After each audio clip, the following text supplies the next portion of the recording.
안녕하세요. 온성도 TV를 찾아주셔서 감사합니다. 오늘은 바울의 일생 17번째로 바울의 1차 선교 여행 그 첫 번째입니다. 작은 제목으로는 사울이 바울 되다 이고 본문은 사도행전 13장 4절부터 12절까지의 말씀입니다. 이제 선교사 파송을 받은 바울과 바나바는 안디옥 교회를 떠나 실루기아 항구에서 배를 타고 바나바의 고향인 구브로에 상륙합니다. 그리고 구브로에서 첫 선교 복음을 전하죠. 이 구브로 섬은 창세기 10장 4절 외 여러 곳에서 기띔으로 나오는 지중해의 중요한 거점 도서입니다. 바울 때에도 이곳에 로마 총독부가 있었던 곳이에요. 이곳은 구약 시대로부터 지금까지 역사에 많은 분쟁이 있었던 곳으로 그로 인해 많은 유적들이 있는 곳입니다. 지금도 이 섬의 남부는 그리스가, 북부는 투르키예가 통치하고 있어요. 바나바와 사울이 이곳에 이르러 복음을 전할 때 이를 방해하는 무당 엘루마를 꾸짖자 바로 그가 소경이 되는 것을 본 총독이 그의 일을 기이 여깁니다. 여기 지도가 나오는데 여러분들이 바울을 알려면은 그 당시에 바울이 선교 여행을 했던 그 지역의 지도를 익히는 것이 상당히 중요합니다. 왜냐하면 모든 사건 사고가 그 지도에서 일어나고 있기 때문입니다. 누가는 여기서 바울이라고 하는 사울이라고 기록하며 처음으로 사울을 바울로 기록합니다. 이 사울이 바울된 그 연유에는 여러 가지 주장들이 있으니 그것들은 따로 여러분들이 왜 사울이 바울이 되었는가 하는 것에 대한 이야기를 들어보시는 것도 괜찮겠습니다. 그러나 저는 여기서 사울은 33세까지 예수를 핍박하며 살다가 다메섹에서 성령 세례를 받고 구원에 이른 뒤 그 후 다메섹에서 예루살렘에서 복음을 전하였으나 살해의 위험을 받고 바나바의 도움으로 자신의 고향인 다소로 피신합니다. 그 후 바울은 갈라디아서 1장 16절 17절에서 자신은 다메섹 회심 후 가족이나 먼저 사도된 자들을 만나지 않고 아라비아로 들어갔다가 2장 1절에서 보면 14년 후에 예루살렘으로 올라갔다는 말이 있습니다. 나는 이 말에서 이 14년 동안을 바울의 은둔 생활로 보고 있어요. 이때 바울은 이미 성령 세례, 성령 충만의 사건을 확실하게 받은 외적 증거를 가지고 있는 사람이었어요. 그럼에도 바울의 영혼에 깊이 박혀 있는 뼛속까지 배어 있는 여호와 신앙 사상, 유대 민족성 등은 쉽게 바뀌지 않았을 것입니다. 마치 아담의 죄를 예수의 피로 구원받았어도 그 삶은 여전히 예수관을 버리지 못하는 우리와 같은 그런 상황이었을 것입니다. 모든 그리스도인에게도 경우는 다르지만 본질적으로는 바울과 같은 이 본성이 있는 것입니다. 이런 것들은 성령 세례 후에도 꾸준한 단련을 받으며 씻어지는 것이 대부분이에요.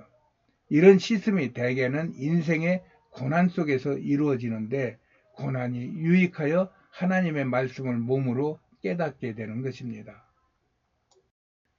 그리하여 하나님께서 이를 위하여 사울을 광야에 보내시어 성령의 철저한 가르치심을 주셨을 것입니다. 그리고 그는 그런 과정을 통하여 자신에게 있는 모든 전통과 지식과 종교가 얼마나 편향되었고 허무한 것인가를 깨닫고 이 모든 것들을 배설물같이 여길 수 있는 지경에까지 이르렀을 것입니다. 이때 성령님은 그에게 큰 자 사울에서 작은 자 바울이라는 이름을 들려주실 것이었다고 저는 생각하고 있어요. 이로 인하여 그는 바나바에 의하여 안디옥에서 1년을 가르칠 때도 항상 바나바의 이름을 앞세웠으며 선교사 파송을 받을 때도 그는 사울이라는 이름으로 받았지 자기가 바울이라는 이름을 먼저 드러내지는 않았어요.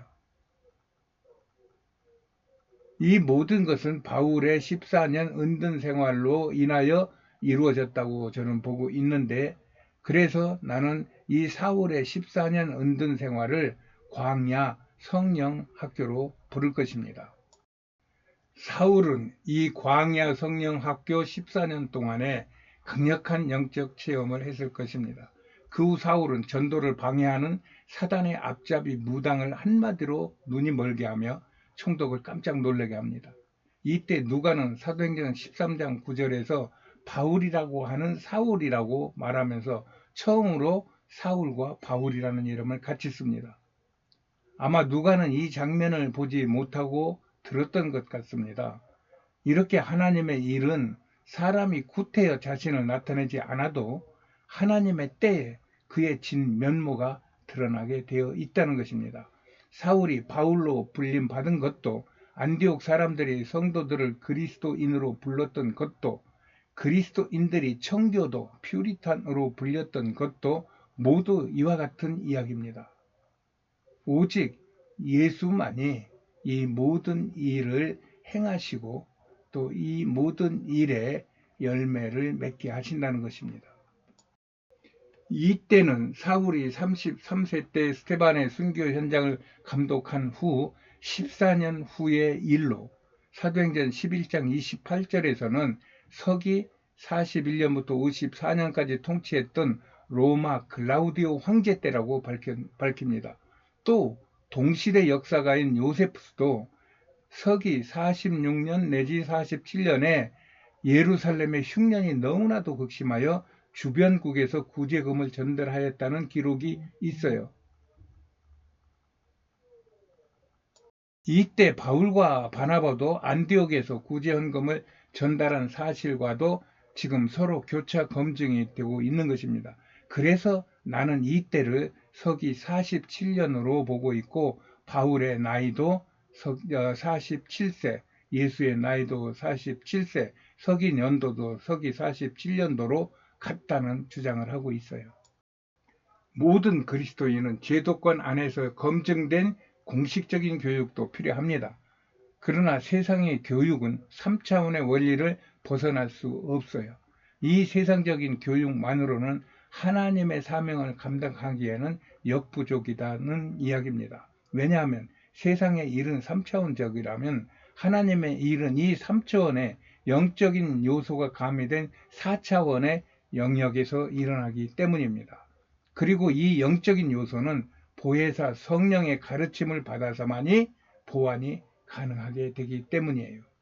그래서 성도는 이 영적인 요소를 위해 성령의 가르침을 받아야 하는데 이때의 현상을 성령의 세례, 성령의 충만과 이어진다는 얘기입니다. 그리고 이 성령의 세례와 성령의 충만은 광야 학교 혹은 예수 학교 혹은 성령 학교로 불릴 수 있는 그런 그리스도인의 독특한 환경에서 이루어진다는 이야기입니다. 이를 위하여 성령님은 바울을 아무도 모르는 14년간이라는 기간을 광야에서 혹독한 가르침을 주었다고 생각하는 것입니다.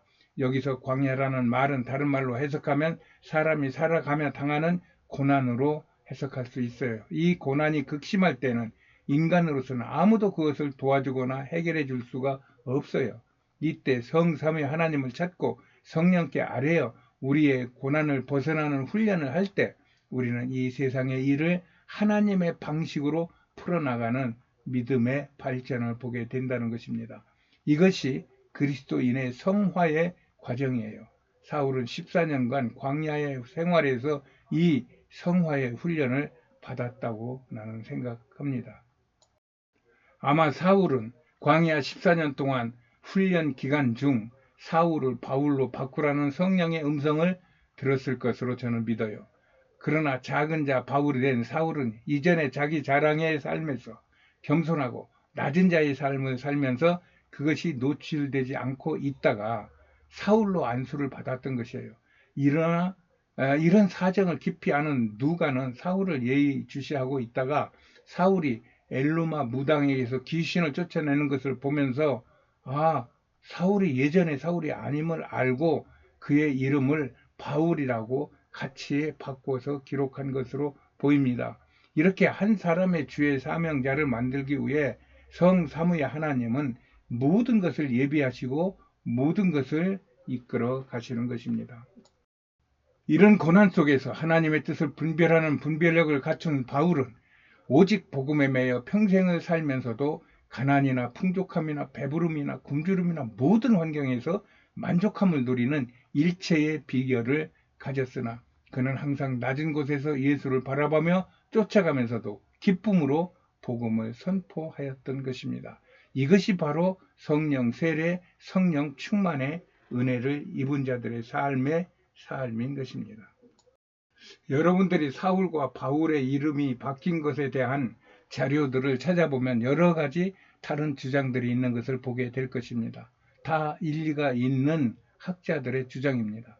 그러나 나는 사역의 마무리 단계인 고린도전서 15장 8절 9절에서 말한 바울의 고백을 받아들입니다. 그는 맨 나중에 만삭되지 못하여 난 자 같은 내게도 보이셨느니라. 나는 사도 중에 가장 작은 자라는 고백이 그 말입니다. 그는 이 당시 이미 세계적인 선교사로 인정을 받던 그러한 대선교사였어요. 그럼에도 그의 고백은 여전히 나는 작은 자임을 고백하며 그 작은 자의 신앙을 놓치지 않았던 것입니다.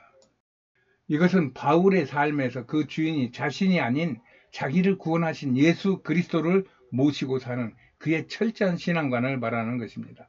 이것을 나는 다메섹에서 만나주시고 아나니아에게 그의 사명을 알려주신 하나님께서 광야 14년의 훈련을 통하여 형성된 그의 선교의 삶이 어떻게 연결되는지를 보여주는 것이라고 믿고 있어요.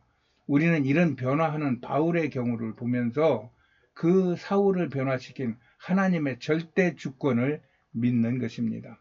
그 하나님의 절대 주권이 우리에게도 임하기를 간구하며 오늘도 주 앞에서 작은 자를 향하여 나가는 저희들이 되기를 예수님의 이름으로 축복합니다.